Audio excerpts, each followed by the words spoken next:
خاڵی ئەو گەنجەی کەلار کە دوای 6 ڕۆژ لە ونبوونی دوێنە تەرمەکەی لەناو ڕووباری سیروان دۆزرایەوە دەڵێت گەنجەکە خۆی لەناو ئاودا خنکاوە و کەسیش لەسەر ئەو کەیسە دەستگیر نەکراوە.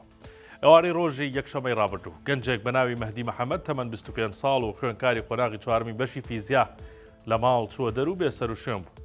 دوێنێ دوای 6 ڕۆژ تەرمەکەی لەناو ڕووباری سیروان دۆزرایەوە و ئەمڕۆ بە خاک سپێردرا. سەبارەت بەو دەنگۆیانەی کە باس لەوە دەکەن چەند کەسێکی نزیکی ئەو گەنجە دەستگیرکراون، دلێر ئەحمەد خاڵی مەهدی بە 1964 وت هیچ کەسێک دەستگیر نەکراوە، تەنیا چەند هاوڕێیەکی نزیکی لەگەڵ ئەو کەسانەی کە دوێنێ تەرمەکەیان دۆزیەوە وەک شاید حاڵ بانکراون بۆ لێکۆڵینەوە، هەر دوێنێش هەمویان گەڕاونەتەوە ماڵی خۆیان. ئەوان دەڵێن مەهدی پێش یان لە دەستدانی هیچ پەیوەندیەکی نە بە تەلەفۆن و نە لە ڕێی تۆڕە کۆمەڵایەتەکانەوە بۆ نەچووە.